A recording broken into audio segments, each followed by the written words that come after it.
Hello दोस्तों, आज हम क्लास 12th का एक नया चैप्टर स्टार्ट करेंगे जिसका कि नाम है इनवर्स ट्रिग्नोमेट्रिक फंक्शन। आपका स्वागत है फिर से संजय राघव क्लासेस में। और इस टॉपिक के अंदर बहुत सारी ऐसी चीजें हैं जो आपने क्लास 11th में पढ़ी थी और उन चीजों को आपको एक बार दोबारा से रिवाइज करने की जरूरत पड़ेगी। ट्रिग्नोमेट्रिक फंक्शंस क्या होते हैं आपने 10th क्लास में पढ़ा था, साइन, कॉस, टेन, कोसेक, सेक, कॉट।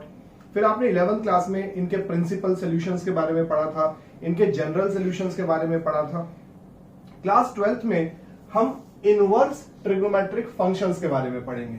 अभी हमने पिछला चैप्टर कंप्लीट किया रिलेशंस एंड फंक्शंस। उसमें मैंने आपको बताया था कि फंक्शंस किसको बोलते हैं। मैंने आपको कहा था फंक्शन के लिए दो चीजों का होना जरूरी है। फंक्शन हमारा 1 होना चाहिए और फंक्शन हमारा ऑनटो होना चाहिए। और आपको पता है 1 का दूसरा नाम क्या है? इंजेक्टिव। और ऑनटो का दूसरा नाम क्या है? सर्जेक्टिव। यानी अगर हमारा फंक्शन इंजेक्टिव है और हमारा फंक्शन सर्जेक्टिव है तो हम ये कह सकते हैं कि इन फंक्शंस का इनवर्स एग्जिस्ट करता है। ऐसे फंक्शंस को हम क्या बोलते हैं? Bijective functions. जरा यहां पर गौर करने की बात है, ये जो ट्रिग्नोमेट्रिक फंक्शंस हैं, आप जानते हैं कि हमारे पास 6 ट्रिग्नोमेट्रिक फंक्शन है। मैं एक पहला फंक्शन ले रहा हूं आपके साथ, साइन एक्स। साइन एक्स एक फंक्शन है, लेकिन ये कैसा फंक्शन है? ये 1 है, ये मैनी वन है, ये इनटू है या ये ऑनटो है? हमें इसके बारे में बात करनी है। जरा गौर से देखें, साइन का जो ग्राफ होता है वो किस तरह का होता है? ये हमारा x है और ये हमारा y है। y को आप fx भी कह सकते हैं।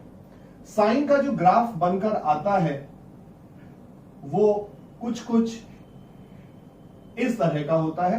ये हमारा 0 है, ये हमारा π/2 है, ये हमारा पाई है, ये 3π/2 है, ये 2π है।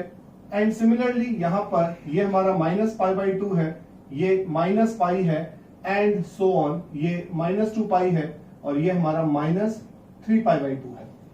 अगर हम इस फंक्शन की बात करें कि ये फंक्शन होता कैसा है, जैसे अगर मैं आपसे कहूं कि साइन 45 डिग्री यानी साइन π/4 की वैल्यू क्या होती है, तो आप कहेंगे कि सर जो साइन π/4 है ये हमने 10th क्लास में पढ़ा था। Sine 45 degree means sine 45 is 1/√2। ऐसे ही अगर मैं आपसे कहता हूं कि साइन π-π/4, π-π/4, ये हम सेकंड क्वाड्रेंट में पहुंच चुके हैं, साइन 3π/4। और जो साइन 3π/4 होता है, अगर आपको याद हो, ऑल साइन टेन कॉस, हमारा सेकंड क्वाड्रेंट के अंदर साइन पॉजिटिव होता है। और जब हम साइन को 180 में से माइनस करते हैं तो साइन फंक्शन साइन ही रहता है। तो sine 3π/4 is also equals to 1/√2। यहां पर मैं आपसे कहना चाहूंगा, अगर मैं इसको एरो डायग्राम के थ्रू एक्सप्लेन करने की कोशिश करूं तो आप देखेंगे कि जो π/4 है और जो 3π/4 है, ये दोनों की दोनों वैल्यूज किसके साथ अटैच्ड हैं? 1/√2 के साथ अटैच्ड है। और पिछले चैप्टर में रिलेशन फंक्शन में हमने देखा था कि जो ऐसा वाला फंक्शन होता है इसको हम क्या बोलते हैं? Many one function. और क्या मैनी वन फंक्शन का इनवर्स एग्जिस्ट करता है? आप कहेंगे सर नहीं, क्योंकि इनवर्स एग्जिस्ट करने के लिए फंक्शन को injective as well as surjective होना जरूरी है। इंजेक्टिव मतलब फंक्शन हमारा 1 होना चाहिए और फंक्शन हमारा ऑनटो होना चाहिए। जब ये दोनों कंडीशंस होती हैं तभी हम फंक्शन को इनवर्टिबल बोलते हैं। तो यहां पर अगर आप कहते हैं तो ये फंक्शन हमारा 1 नहीं है।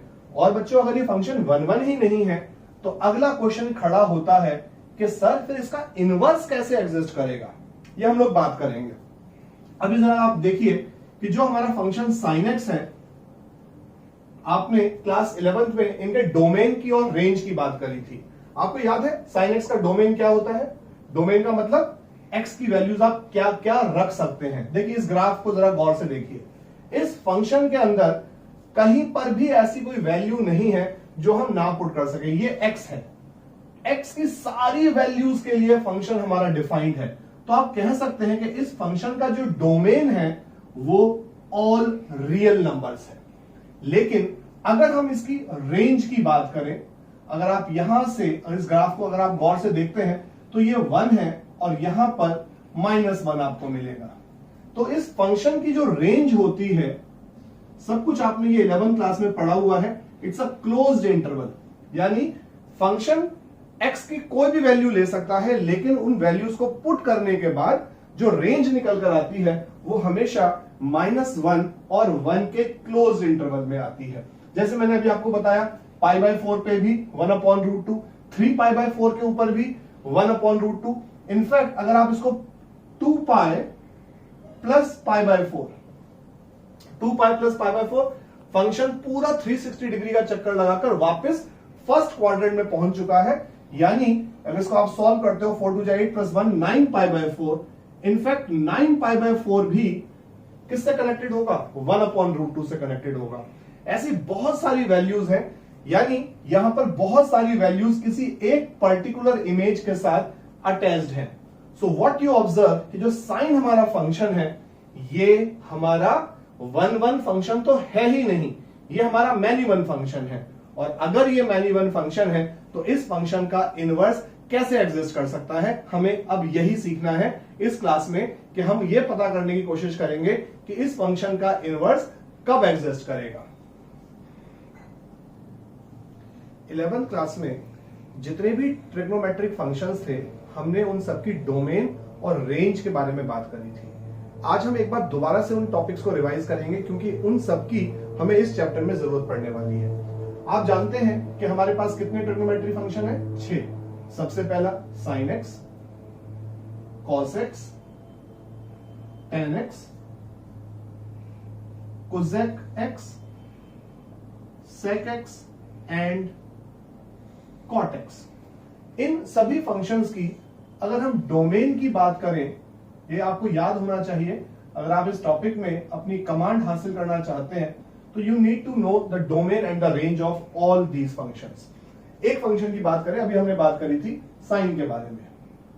साइन जो हमारा फंक्शन है, x की वैल्यूज हम क्या रख सकते हैं उसको हम डोमेन कहते हैं, आप सभी जानते हैं। और जो साइन फंक्शन होता है, आपको उसका ग्राफ पता है कि वो एक कर्व की फॉर्म में इनफाइनाइटली बोथ द डायरेक्शन में मूव करता है। इसका मतलब है कि साइन की जो डोमेन है वो ऑल रियल नंबर्स है, कुछ भी आप उसमें डाल सकते हो, that will be the domain of the sine function. इसकी अगर हम रेंज की बात करते हैं, अभी आपने डायग्राम देखा था कि किस तरह से साइन का ग्राफ मूव करता है। ये आपका 1 है और ये आपका -1 है। तो जो साइन फंक्शन की डोमेन होती है वो ऑल रियल नंबर्स होती है, और जो उसकी रेंज होती है क्लोज्ड इंटरवल -1 to 1 होती है। कॉस का जो ग्राफ होता है बच्चों, वो भी ऑलमोस्ट साइन के जैसा होता है, बस फर्क ये होता है कि वो इस तरीके से मूव कर रहा होता है। इस तरीके से आप देखिए, ये यहां पे 0 पर 0 है। साइन का जो ग्राफ है, x की वैल्यू अगर आप 0 रखते हो तो sine 0, and what is sine 0? Sine 0 is 0। और जो हमारा कॉस का फंक्शन होता है, कॉस का जो हमारा ग्राफ होता है, अगर हम x की जगह पर 0 पुट करते हैं तो कॉस 0 हमारा 1 होता है, और यहां अगर आप देखें तो ये -1 है।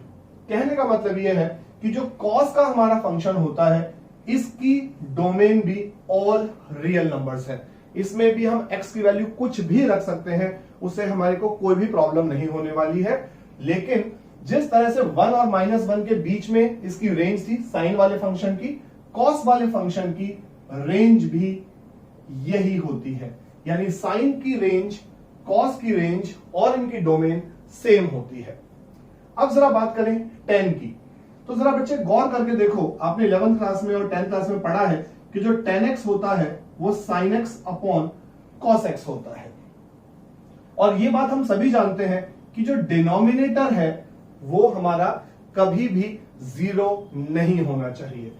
cos की वैल्यू कभी भी 0 नहीं होनी चाहिए। और cos की वैल्यू 0 कब होती है? आप कहेंगे सर cos 90 डिग्री 0 होता है, यानी cos π/2, cos 3π/2, cos 5π/2 and similarly in negative -π/2, -3π/2।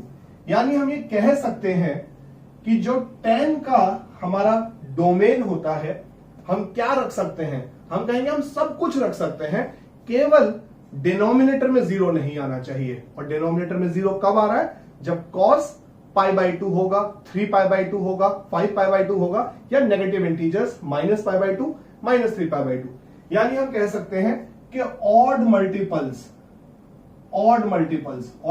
को हम 2n+1 अपॉन π/2 से भी रिप्रेजेंट कर सकते हैं। So this will be the domain of 10x।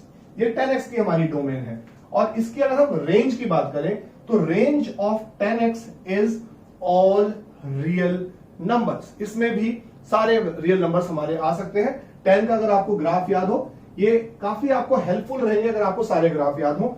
10 का जो ग्राफ होता है, यहां पे मान लीजिए ये -π/2 है और यहां पर ये π/2 है।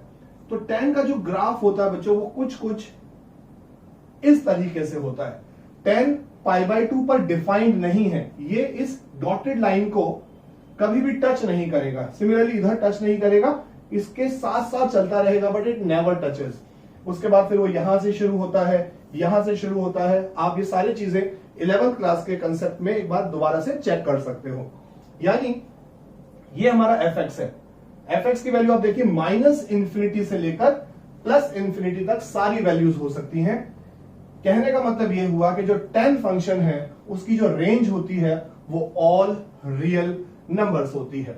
कोसेक की बात करें, कोसेक हमारा फंक्शन क्या है? कोसेक जो फंक्शन है ये साइन का रेसिप्रोकल होता है। कोसेक x क्या होता है? 1/sin x। और मुझे बताओ, sin x फंक्शन की डोमेन थी ऑल रियल नंबर्स। और अगर मैं आपसे कहूं कि कोसेक x किस जगह पर डिफाइन नहीं होगा, तो आप कहेंगे सर ये जो डिनोमिनेटर है ये 0 नहीं होना चाहिए। और ये 0 कब होगा? जब x की वैल्यू 0 होगी, जब x की वैल्यू 180 डिग्री होगी, जब x की वैल्यू 360 डिग्री होगी, -180 होगी, -360 होगी। आपने पढ़ा हुआ है प्रिंसिपल सॉल्यूशन और जनरल सॉल्यूशन में क्लास 11th में। तो हम कह सकते हैं कि r की वैल्यूज कुछ भी हो सकती है, केवल डिनोमिनेटर में 0 नहीं होना चाहिए। यानी हम कह सकते हैं कि n multiply with pi where n belongs to z। ये यहां पर भी हम कहेंगे n belongs to z। n belongs to z का मतलब क्या होता है? All integers. यानी जो हमारा कोसेक फंक्शन है उसकी जो डोमेन होती है वो r माइनस n पाई होता है। ठीक, ओके। तो डोमेन हमारा कोसेक x का r minus n pi where n belongs to all integers होता है। अगर हम इसी फंक्शन की रेंज की बात करें तो बेटा इन वैल्यूज को छोड़कर बाकी सब वैल्यूज पर हमारा जो कोसेक फंक्शन है उसकी वैल्यूज निकल कर आती है। कोसेक x का ये हमारा डोमेन है। अब हम इसकी अगर रेंज की बात करते हैं तो ये वाली वैल्यूज को आपको यहां से माइनस करना पड़ेगा, r -1 से 1। अगर मैं आपको इसको नंबर लाइन के ऊपर समझाने की कोशिश करूं, ये 0 है, ये -1 है और ये 1 है। इससे छोटी छोटी ये सारी वैल्यूज शामिल होंगी और इससे ये बड़ी बड़ी सारी वैल्यूज शामिल होंगी। यानी ये वैल्यूज को अगर आप माइनस कर देते हैं, r -1 से 1 का ओपन इंटरवल, तो ये हमारा क्या होगा? This will be the range of cosec x। Similarly बात करते हैं sec x की। भाई sec x क्या होता है हमारा? sec x होता है 1/cos x। cos का रेसिप्रोकल होता है। एंड cos की वैल्यू 0 कब होती है? वंस अगेन जो हमने यहां पर पढ़ा था कि जो cos की वैल्यूज हैं वो π/2 पर, 3π/2 पर, मतलब ऑड मल्टीपल्स ऑफ π/2 के ऊपर 0 होती हैं और वो डिनोमिनेटर में 0 नहीं होना चाहिए। तो what will be the domain of sec x? r minus all real numbers minus odd multiples of π/2 where this n belongs to z. What is z? Integers. And sec x की अगर हम बात करें कि इसका रेंज क्या होगा, sin x और cos x की आप देखिए रेंज सेम थी, -1 से 1 का क्लोज्ड इंटरवल। तो जब हम कोसेक x और sec x की बात करेंगे तो बच्चों इसका जो रेंज होगा वो भी सेम ही निकल कर आएगी। लास्ट रह गया हमारा cot x। cot x क्या होता है एक बार दोबारा से देखते हैं। cos x upon sin x। cos सारी वैल्यूज ले सकता है, sin सारी वैल्यूज ले सकता है, लेकिन क्योंकि ये डिनोमिनेटर में लिखा हुआ है तो ये 0 नहीं होना चाहिए, और ये अगर 0 नहीं होना चाहिए यानी साइन की वैल्यू 0 नहीं होनी चाहिए, तो can I say once again r minus n pi where n belongs to z, positive negative all integers. और बेटा इसकी जब हम रेंज की बात करेंगे तो जैसे 10x का ग्राफ था, आपको याद होना चाहिए कि जब हम कॉटेक्स की बात करेंगे तो कॉटेक्स में भी जो रेंज निकल कर आती है वो ऑल रियल नंबर्स ही निकल कर आती है। तो जैसा कि हमने बात करी अभी कि अगर फंक्शन का इनवर्स एग्जिस्ट करना चाहिए तो उस फंक्शन को बाइजेक्टिव होना चाहिए। और अभी मैंने आपको बताया था थोड़ी देर पहले कि जो हमारा sin x का फंक्शन है ये कैसा फंक्शन है, ये मैनी वन फंक्शन है। लेकिन मैं आपसे पूछूं क्या ये ऑन्टो फंक्शन है या नहीं, तो ये ऑन्टो फंक्शन है, क्योंकि इसकी जो सारी वैल्यूज है वो -1, आपको पता है ये -1 और ये 1 के बीच में लाई करता है। मैं आपको थोड़ा सा और समझाना चाहूंगा कि एक फंक्शन है, इनवर्स की मैं आपको डेफिनेशन बता रहा हूं कि what is the inverse of a function. Let us suppose a function is such that function is from x to y such that fx is equals to y, and if this function f is bijective and if gy is equals to x, then I can say this g is a inverse of f। ये हमारी inverse function की definition होती है। Function है x to y such that fx is equal to y and the function needs to be bijective, and if a function is from, you can say g is a function, you can say g is a function from y to x such that gy equals to x, then g is said to be the inverse of this function fx। fx को हम y भी कह सकते हैं। लेकिन अब यहां गौर करने वाली बात यह है कि जो फंक्शन है हमारा sin x, हम sin x की बात कर रहे हैं, इस sin x फंक्शन की जो डोमेन होती है, जो हमारा sin फंक्शन है उसकी डोमेन तो हमारी ऑल रियल नंबर्स है, और इसकी जो रेंज होती है वो आपको पता है, अभी हमने पढ़ा था -1 से 1 होती है। अगर ये फंक्शन r से लेकर -1 से 1 है, this is the domain and this is the range, then the inverse of this function will not exist. Why it is not existing? Because r is there, as a result of which you will find number of x for which the value of fx is the same, means the function is many one, and if the function is many one then the inverse of the function will not exist। देखना है कि अगर हमें इस function को invertible बनाना है तो we need to work on this। ये हमें जब तक चेंज नहीं करेंगे तब तक हमारा फंक्शन क्या होगा, इन्वर्टेबल नहीं होगा। अब इस फंक्शन को, जो साइन का फंक्शन है, साइन का कर्व है, उसको अगर हम गौर से देखें तो ये फंक्शन डेफिनेटली एक मैनी वन फंक्शन है। अगर हम इसका कुछ एक टुकड़ा ले लें, एक पोर्शन ले लें और हम उस पोर्शन की बात करें तो हम इस फंक्शन को इन्वर्टेबल बना सकते हैं। हम इसको 1 ऑन्टो बना सकते हैं। ये ऑन्टो तो पहले से है, हमें इसको 1 और बनाना है। तो आप अगर देखिए गौर से, अगर मैं -π/2 से लेकर π/2 ये जो पोर्शन है, ये वाला अगर मैं पोर्शन लूं तो आप यहां खुद देखिए, यहां x की अलग अलग वैल्यूज के लिए, ये x की वैल्यूज हैं, for different values of x मैं कोई भी वैल्यू लेता हूं। अगर ये है मान लीजिए x1 और इसको मैं कह रहा हूं x2, तो व्हाट यू ऑब्जर्व, x1 के लिए एक अलग वैल्यू है fx1 और x2 के लिए एक अलग वैल्यू है fx2। कहने का मतलब फ्रॉम -π/2 से अगर π/2 का हम एक क्लोज्ड इंटरवल ले लेते हैं, ये वाला इंटरवल जिसको मैं ब्लैक से हाईलाइट कर रहा हूं, तो ये जो हमारा टुकड़ा है, ये जो पोर्शन है, इस पोर्शन को लेने से ये जो हमारा इनवर्स वाला फंक्शन होगा, इसका जब हम इनवर्स निकालने की कोशिश करेंगे तो हमारा फंक्शन बाइजेक्टिव बन चुका होगा, 1 भी बन चुका होगा, ऑन्टो वो पहले से ही था, तो डेफिनेटली इस फंक्शन का इनवर्स एग्जिस्ट करेगा। अच्छा बच्चों, केवल ये नहीं है कि हम केवल ये वाले पोर्शन को ही हम ले सकते हैं, हम इनफैक्ट कोई भी पोर्शन ले सकते हैं। हम यहां से लेकर यहां तक का भी पोर्शन ले सकते हैं। आप देखिए इस वाले हिस्से में भी फंक्शन 1 1 है और ऑन टू है। इस वाले हिस्से में अगर हम यहां से यहां तक की बात करें, यहां से यहां तक की बात करें, means there are multiple occasions where the function is 1 1, but if we are taking the whole curve in totality, then in that case the function is not invertible, the function is not 1 1, it is many 1, and if it is many 1 then the inverse of the function does not exist. तो बेटा शायद आपने ये समझ लिया होगा कि अगर हमें इस फंक्शन को इन्वर्टेबल बनाना है तो हमें इसकी डोमेन में कुछ चेंज करना पड़ेगा। If it is all real numbers, then it is not invertible. But if I take this as the domain of the function, then definitely what will happen? The inverse of the function will exist.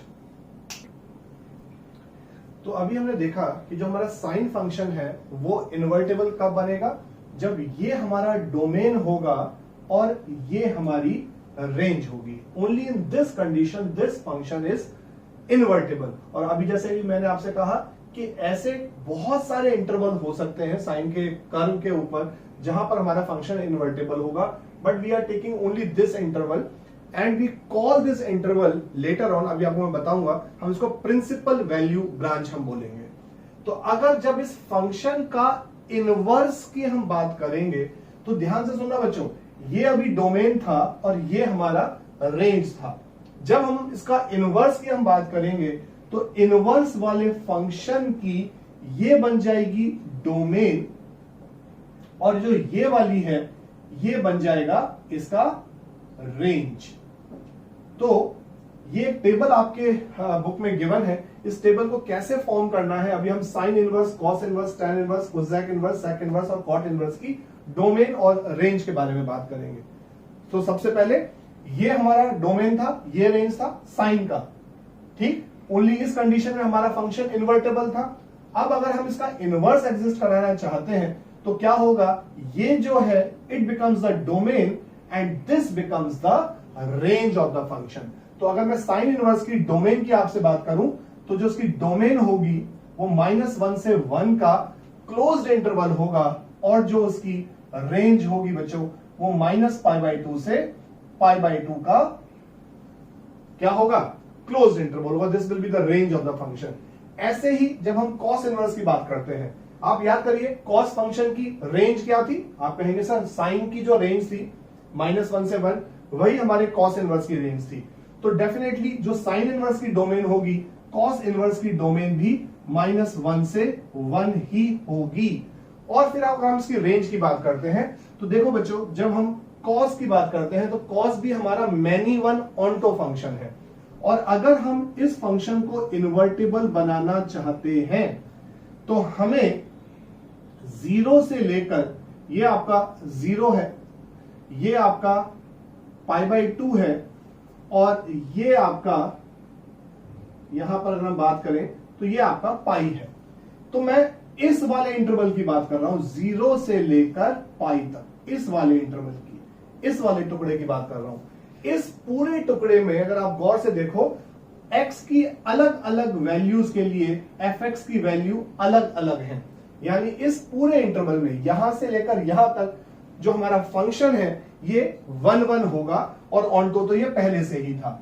यानी हम कह सकते हैं कि इस function की जो range है, किसकी, कॉस इनवर्स की जो रेंज है वो 0 से पाई है। और जैसे कि मैंने कहा ना केवल ये वाला इंटरवल बल्कि ऐसे बहुत सारे इंटरवल, अगर मैं यहां से लेकर इस वाले इंटरवल की बात करूं, यहां से लेकर यहां तक के इंटरवल की बात करूं, यहां पर भी फंक्शन हमारा इन्वर्टेबल होगा। So there are infinite number of occasions where the function is 1 1 as well as onto, but out of those infinite number of places we consider this as our principal value, or you can say principal value branch. So for cos inverse this is the domain and this is what, the range of the function. तो बेटा मैं आपको याद करने का तरीका बता रहा हूं, ये साइन इनवर्स का हो गया, ये कॉस इनवर्स का हो गया। पहले जरा बात कर लें कोसेक इनवर्स की और सेक इनवर्स की। आप जरा याद करके बताओ कोसेक इनवर्स का जो रेंज था, कोसेक फंक्शन की जो रेंज थी, आपको याद है r -1 से 1। मैंने कहा था इसको छोड़कर बाकी सब कुछ कोसेक इनवर्स की रेंज होती है। सेक इनवर्स की भी रेंज यही थी, हम दोनों की रेंज जो कोसेक फंक्शन की और सेक फंक्शन की ये रेंज थी। अगर ये कोसेक फंक्शन और सेक फंक्शन की रेंज थी तो कोसेक इनवर्स और सेक इनवर्स की ये क्या बन जाएंगी, डोमेन बन जाएंगी। और अगर हम इनकी प्रिंसिपल वैल्यू ब्रांच की बात करते हैं तो देखो कैसे याद रखना है, ये साइन इनवर्स का रेंज है, ये कॉस इनवर्स की रेंज है। तो जब हम कोसेक और सेक इनवर्स की रेंज की बात करेंगे तो आप एग्जैक्टली वही लिख दीजिएगा जो साइन इनवर्स में था। साइन इनवर्स में क्या था, -π/2 से π/2 का क्लोज इंटरवल। हमने यहां तक ये सारी वैल्यूज लिख दी। अब जब हमने इन वैल्यूज को लिखा तो अब एक चीज आपसे अगर मैं पूछूं, जो कोसेक फंक्शन होता है ये डिफाइंड कहां पर नहीं होता, तो आप कहेंगे सर जो कोसेक फंक्शन है वो 0 पे डिफाइंड नहीं होगा, क्योंकि कोसेक इज 1/sin x और x की वैल्यू अगर 0 हुई तो फंक्शन डिफाइंड नहीं होता। यानी इसमें से हमें उस 0 को माइनस करना पड़ेगा। सो this becomes the range of cosec inverse. Similarly cos inverse की यह है रेंज 0 से पाई, तो सेक इनवर्स की भी आप पहले तो यही लिख दीजिए। सेक क्या होता है, 1/cos होता है। कॉस डिफाइंड कहां नहीं होता, कॉस डिफाइंड नहीं होता π/2 पर। तो इसमें से अगर हम π/2 को माइनस कर दें या हम सब्ट्रैक्ट कर दें, क्योंकि इस पर्टिकुलर वैल्यू पर सेक जो फंक्शन है वो डिफाइंड नहीं होता, so this becomes what, the range of sec inverse. तो देखो साइन इनवर्स की रेंज, कॉस इनवर्स की रेंज और कोसेक और सेक की एग्जैक्टली सेम है, केवल ये एक छोटा सा डिफरेंस है। दो फंक्शन रह गए, एक tan इनवर्स रह गया और एक cot इनवर्स रह गया। आपको याद है tan फंक्शन की रेंज क्या हुआ करती थी, tan फंक्शन की, नॉट इनवर्स। tan फंक्शन की जो रेंज थी आपने देखा था, जो उसका ग्राफ था वो कुछ ऐसे करके आ रहा था। आपको याद है ऑल रियल नंबर्स थे, यहां पर भी आप ऑल रियल नंबर्स लिख दो, क्योंकि जो tan फंक्शन है उसकी जो रेंज है वो -∞ से लेकर इन्फिनिटी तक जा रही थी।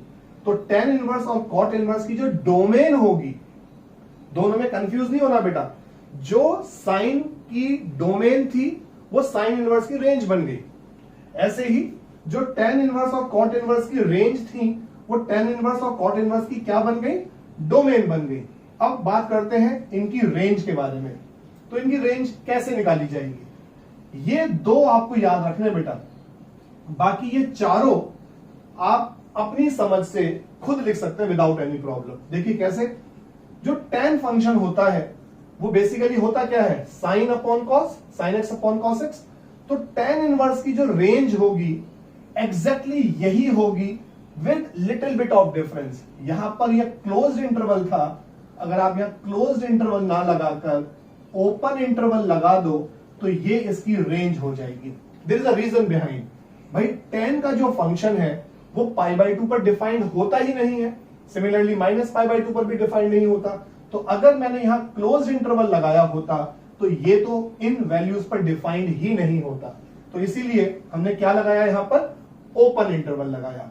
And when we apply the same concept in case of cot inverse, this was the range of which function, cos inverse. तो जो cot इनवर्स की रेंज होगी एग्जैक्टली यही होगी with little bit of difference. यहां पर भी ओपन इंटरवल था, यहां पर भी ओपन इंटरवल था। तो हमारे पास अब ये 6 फंक्शन है। अगर आपको इनकी डोमेन याद ना भी रहे काम चल जाएगा, लेकिन अगर आप कंसेप्ट चाहते हैं तो ये डोमेन्स आपको याद होनी चाहिए। डोमेन अगर याद होंगी तो रेंज भी याद हो जाएंगी, लेकिन आप इनके साथ तो कॉम्प्रोमाइज कर ही नहीं सकते। अगर ये चैप्टर आपको समझना है तो ये सारी रेंज आपको याद होनी चाहिए। What we call them, principal value branch, या हम इनको शॉर्ट में PVB भी कहते हैं। एक बार जरा रिवाइज कर लें। साइन इनवर्स फंक्शन की रेंज, साइन इनवर्स फंक्शन की रेंज -π/2 से π/2 क्लोज्ड। कॉस इनवर्स फंक्शन की रेंज 0 से पाई क्लोज्ड। जो साइन इनवर्स का है, कॉस इनवर्स का है, वही tan इनवर्स और cot इनवर्स का होगा, बस वहां पर क्लोज्ड इंटरवल की जगह क्या आ जाएगा, ओपन इंटरवल आ जाएगा। और जो साइन इनवर्स और cos इनवर्स की रेंज थी एग्जैक्टली वही कोसेक इनवर्स और सेक इनवर्स की होंगी, और उनमें से हम वो वाली वैल्यूज माइनस कर देंगे जिस पर हमारा फंक्शन डिफाइंड नहीं है। साइन का जो फंक्शन है वो 0 पर 0 होता है, तो कोसेक की जो वैल्यू है वो 0 पर डिफाइन नहीं होती।